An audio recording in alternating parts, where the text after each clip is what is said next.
டிட்வா புயல்னால நேத்து ஈவினிங்லேருந்தே மழை வந்து எதிர்பார்த்தத விட கொஞ்சம் அதிகமாவே தான் பெஞ்சுகிட்டு இருக்கு. ஏன்னா, நம்ம வெதர் ஃபோர்காஸ்ட் டிபார்ட்மெண்ட் வந்து அவங்க பிரெடிக்ட் பண்ணத விடவே கொஞ்சம் அதிகமா பெஞ்சுகிட்டு இருக்கு. சென்னையிலயும், சென்னையில சுத்தி உள்ள டிஸ்ட்ரிக்ட்ஸ்லயும்.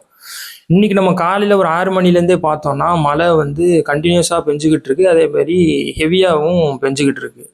இந்த சிச்சுவேஷன்ஸ்ல ஸ்கூல்ஸுக்கு இன்னைக்கு லீவ் அனௌன்ஸ் பண்ணாங்களா அப்படின்னு நம்ம பார்த்தோம்னா, இன்னைக்கு ஸ்கூல்ஸுக்கு லீவ் அனௌன்ஸ் பண்ணல.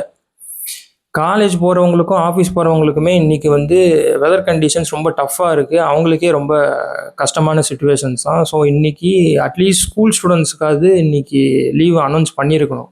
ஏன்னா வெளியில மழையும் அதிகமா இருக்கு, காத்தும் அதிகமா இருக்கு. சில இடங்கள்ல வந்து டிராஃபிக்குமே ரொம்ப அதிகமா இருக்கு.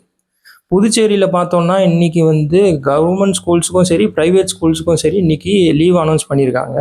ஸோ நம்ம ஸ்டேட்லேயும் இதை மாதிரி குயிக்காக டெசிஷன் எடுத்து எது எதுக்கோ பிரேக்கிங் நியூஸ் போடுறாங்க நியூஸில், அதை மாதிரி ஸ்கூல்ஸுக்கு லீவ் வந்து அனௌன்ஸ் பண்ணியிருந்தா இன்னைக்கு கொஞ்சம் பெட்டராக இருந்திருக்கும். இப்போ கரண்ட்டாக வந்த நியூஸை பார்த்தா நாளைக்கு, அதாவது டிசம்பர் 2 வந்து ஸ்கூல்ஸுக்கும் காலேஜஸ்க்கும் இப்போதைக்கு லீவ் அனௌன்ஸ் பண்ணியிருக்காங்க.